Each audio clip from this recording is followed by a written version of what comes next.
So, what if I told you that one of the most well-known verses in the entire Bible is actually the big climax of an epic courtroom drama?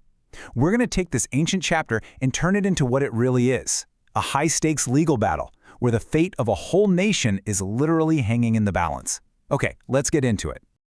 Right off the bat, you need to know this is not your average sermon. The prophet Micah is staging a full-blown dramatic confrontation. He's not just talking at the people of Israel. He's actually putting them on the witness stand in a case that's going to decide their future. So, what's the charge?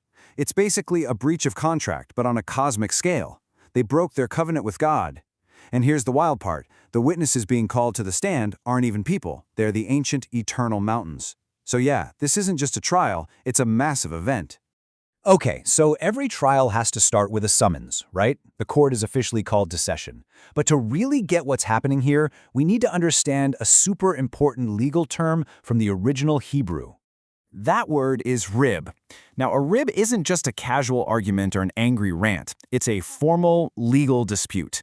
This means God isn't just upset. He is formally, officially pressing charges against his people for violating the terms of their relationship. This is serious business. Let's meet the players in this courtroom, shall we? You've got the Lord as the plaintiff, the one bringing the case. The people of Israel are, of course, the defendants, and their actions are about to be put under a microscope. And the witnesses? The mountains. Think about that. They're called because they're ancient, they're enduring, and they've seen everything. It just makes the whole scene feel incredibly epic. All right, court is in session, and the prosecution steps up to make its case. But here's where it gets really interesting. God doesn't start by rattling off a list of all their sins. No. Instead, he presents a history lesson, basically a highlight reel of his own faithfulness to them. The evidence is just a powerful reminder of their own story. He starts with the big one. Remember when I rescued you from slavery in Egypt?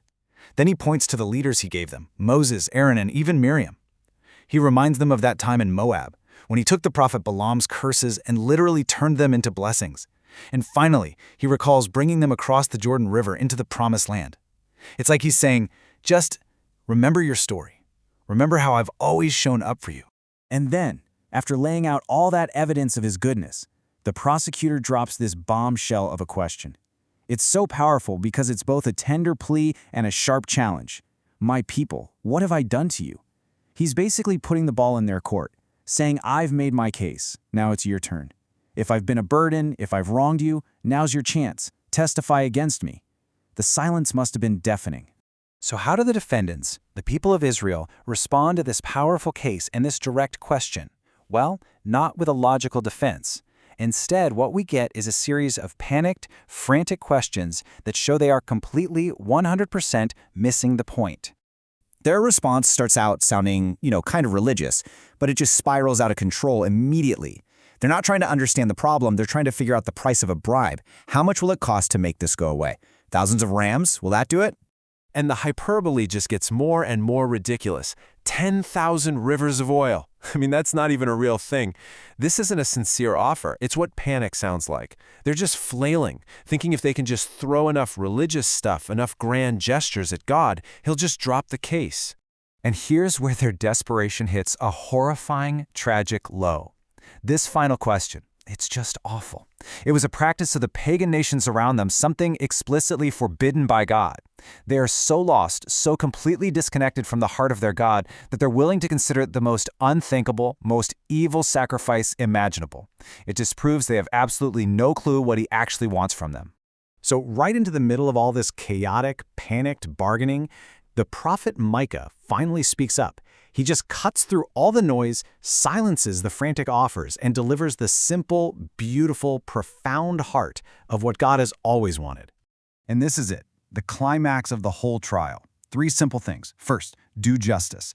This is about your public life, your actions, how you treat other people. Second, love kindness. The Hebrew word here is hesed, and it means this deep, loyal, covenant love. It's about the heart behind your actions. And third, walk circumspectly or humbly with your God. This is about your private life, your daily relationship, the consistent, moment-by-moment walk with him. So let's be super clear. This whole trial was never about getting the religious rituals right. It was never about the size or cost of the sacrifice. It was always about who they were as people. their commitment to justice in the world, their practice of loyal love, and their personal, humble relationship with God. It's about the everyday stuff, not the once-in-a-lifetime spectacle. So, the standard has been made crystal clear. Now it's time for the court to render its final verdict. How did the people of Israel actually stack up against what God requires? And the comparison is it's brutal. Instead of doing justice, they were using crooked scales and shortchanging the poor. Instead of loving kindness, their society was shot through with violence and lies. And instead of walking humbly with God, their hearts were filled with treachery.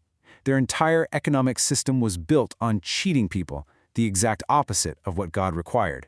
And the sentence explains why they failed so badly. They were following the wrong advice. Instead of listening to God's law, they followed the playbook of corrupt kings like Omri and Ahab. These were the guys who made idol worship the official state religion, and whose greed led to stomach-turning injustices, like having a man murdered just to steal his family's vineyard. And the consequences of following that bad counsel are direct and totally unavoidable. When they abandoned justice and faithfulness, they weren't just breaking some religious rule. They were actually tearing apart the fabric of their own society.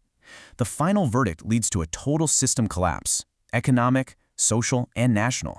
So, after this whole cosmic trial, from the opening summons to the final crushing sentence, we're left with this one last echoing thought. You see, the case against ancient Israel might be closed, but the central question of the trial, that's still wide open for every single one of us.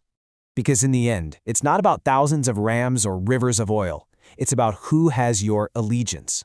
After all the evidence is in, the timeless challenge from this ancient courtroom is simple, it's direct, and it's deeply personal. Whose counsel are we following?